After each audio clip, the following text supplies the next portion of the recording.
Hi, everyone, and welcome back to Sophie's Second Star Interviews. Today, I have the pleasure of interviewing author Jenny Moke, who has written Hood, Curse of the Spectre Queen, Rise of the Snake Goddess, and now A Spark in the Cinders.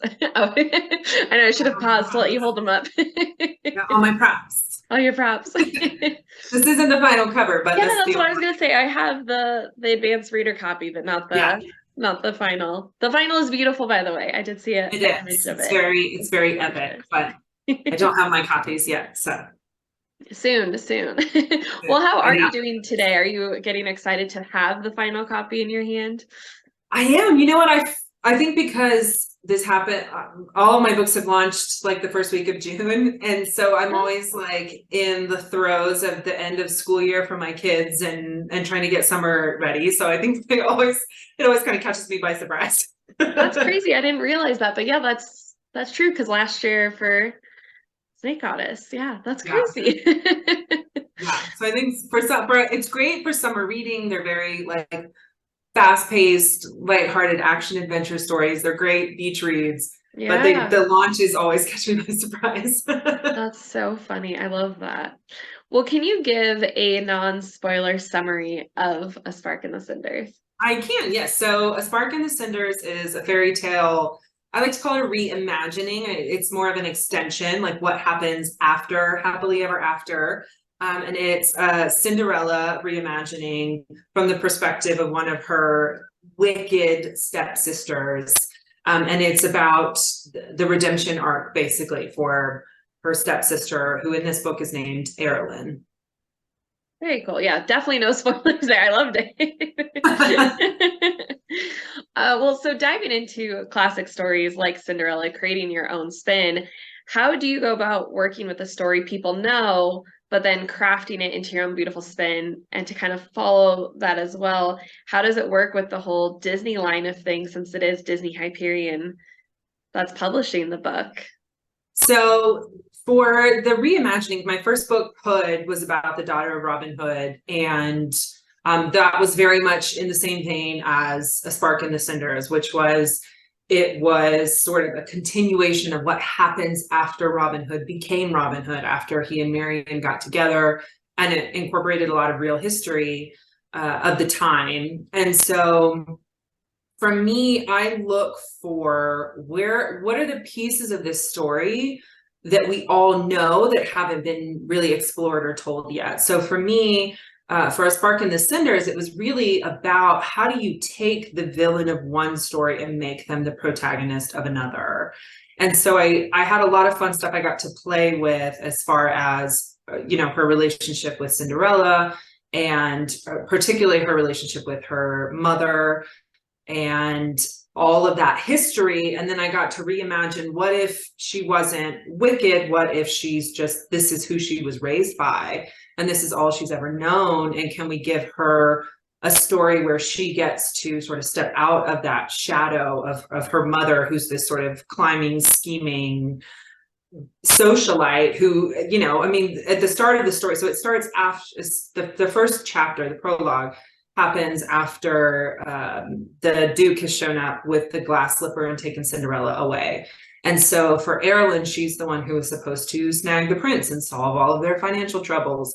And now she sort of becomes the new Cinderella in her family. And so it's about her learning who her mother is, how she was raised, and possibly learning how to be a different person. So that for me, I think, was really the way into this story.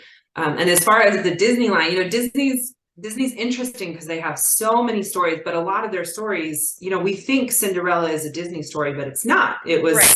It was originally a fairy tale, and a lot of their stories, Snow White and Cinderella, The Little Mermaid, they're all based on these older fairy tales that either came Yeah. from the Brothers Grimm or Hans Christian Andersen or people like that. So the interesting thing about this was that this isn't like an official Disney Cinderella movie spinoff. So I got to Right. play around a lot more with the world and make it more expansive and kind of make it my own story. So that was exciting for me too.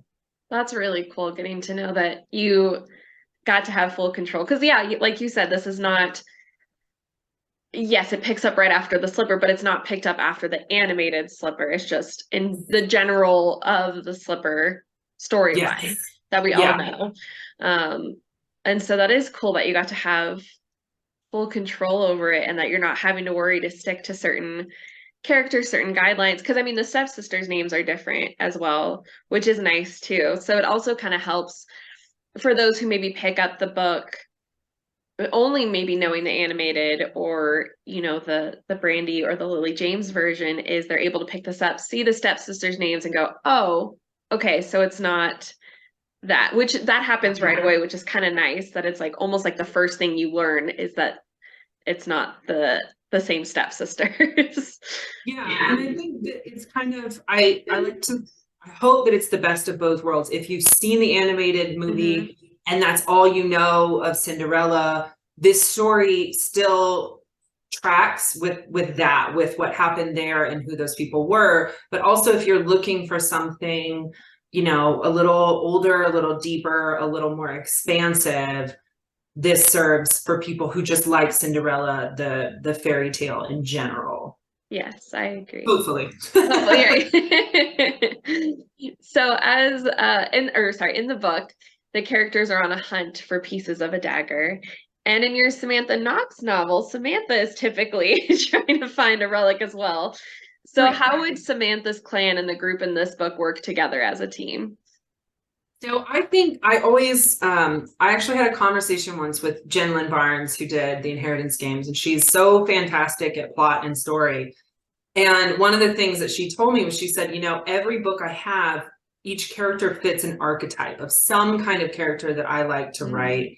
And so it's funny how my books have sort of done that as well. And so in A Spark in the Cinders, it is basically the kingdom that's, you know, Cinderella becomes the princess, she marries the prince, and that should be the happily ever after. The problem is that the kingdom is on the brink of ruin, that their crops are failing, and there's potentially a coup within the government, and Cinderella has no training, no experience, no knowledge of how to solve this. So she comes back to her stepsister, who spent her entire life training to be the princess, and asks for help.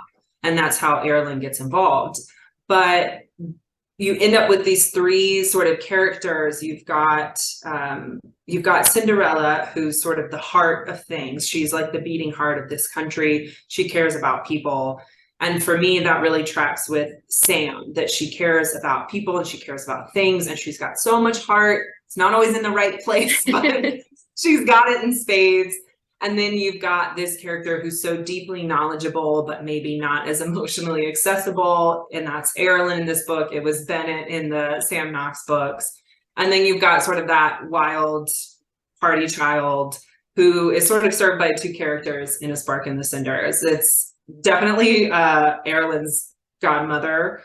Lyra is definitely there for comedic relief. She's funny, but she's also like, she's great. She's got her own thing going. She's got her own things that she cares about. And she's a really good foil for how serious and focused Erilyn is. So I feel like even though this is an entirely different story with an entirely different approach, you still have these like core characters who are serving those same kind of roles for me. And I think I end up writing these books, I end up writing these characters, different iterations of these characters, no matter what.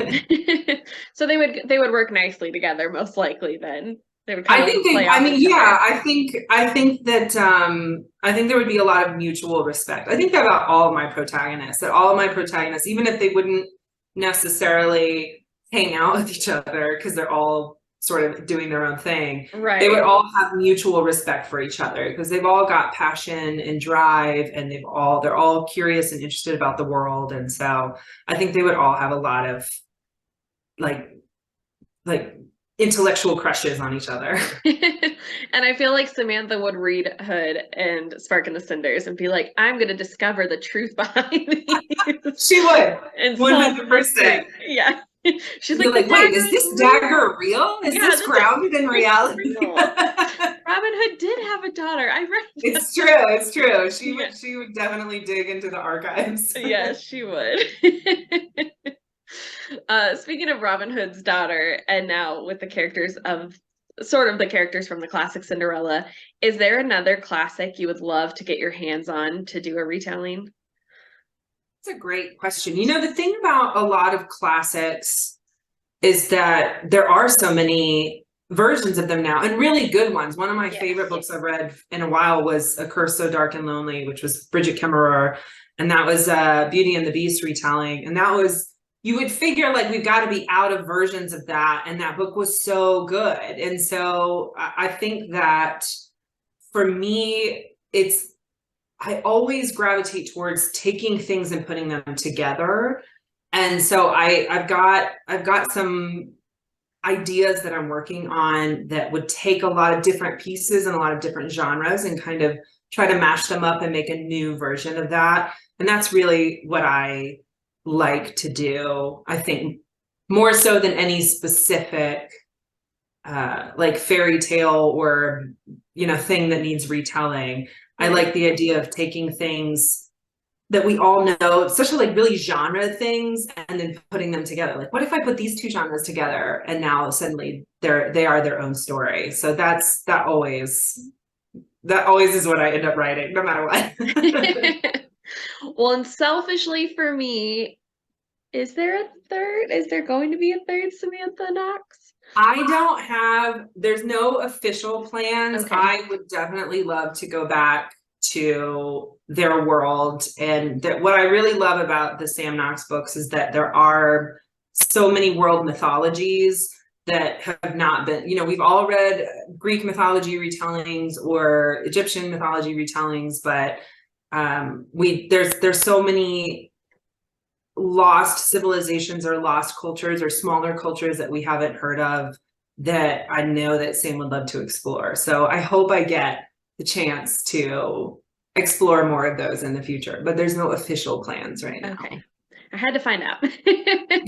I also want a red cover because you had the beautiful green, the beautiful blue, and so I'm like, we need the red, like a red cover.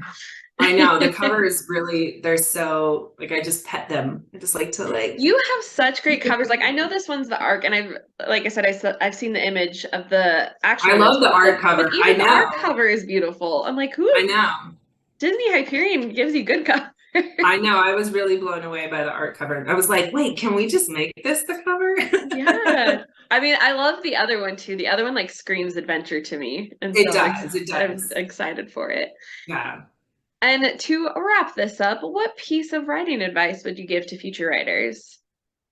Ooh, okay. I always get asked this question, and I always give, I'm terrible. I give different pieces of advice every single time, but I think that it really Those are the pieces we'll put together to make your dagger. True. It's true. I think that my advice for today, you could ask me tomorrow and it would be different, but my advice for today is that you really have to find what you love and what drives you, because trends will come and go, fads will come and go. Publishing is a long, slow business, and you will spend a lot of time with whatever you write before it becomes a book. And so if you're trying to chase something just to make a sale or get an agent or see your books on shelves, that will not sustain you through all of the revisions and the rewrites and the long periods between, you know, getting an agent and going on submission and selling a book and then having it actually published. And so really focusing in on what stories do you want to tell? Why are you the right person to tell them? And making sure that you are sustaining that love for story, even as you might be pursuing publication, because that piece can get really long and hard, and it's a lot of work. So you just have to make sure you really love what you're doing, and then keep doing what you love. Well, and I love what you said about how like fads come and go and different things. And I think that's such a great thing about like this one, Spark in the Cinders, is this is living proof. How many, you know, like as you said, how many retellings have we seen of certain things? And yes, this is a different spin and one that we haven't seen before. So that's proof right there that just write what you love, because even if say this came, like was supposed to come out like 6 years ago or something, and it might have been the time, this is the time for it. And like, it's just so wonderful. So I love that. That's a great piece of writing advice for today. We'll see tomorrow's, but I like I know. for today. Tomorrow will be entirely different. It'll be, don't Yeah, do it. No, I'm kidding. Don't follow the fads. I know. Well, thank you so much for taking this time to interview with me. And I'm really excited for this book to come out. And Second Star will be offering personalized copies of the book, and we'll have a link below to pre-order. So pre-order and get a personalized copy from Jenny. It won't look like this. No, it'll be But it'll be different equally looking. beautiful. I love how vastly different looking it is too. It's I know. nothing like this. I know. Because I saw your, I think it was from you that I saw the image, like you posted it or something. And it was one of those moments where it's like, oh, look, Jenny has another new book coming out. And then I was like, oh, no, wait, that's, it's the final cover, which if I had just read cover, not final. But it was so lovely and striking that you'll just ignore that. You're like, look at that big, beautiful, bright book. I know. I can send it. And then the top part that says the uncorrected advanced reader. I know. They're really trying to, I just visually blow past all of that. And I'm like, look at this beautiful final cover. I know, it's so pretty. But the other one is pretty too. I'm excited. It is. It's really nice. Yes. So link it below, and I hope you all enjoyed this interview. And thank you again for meeting with me.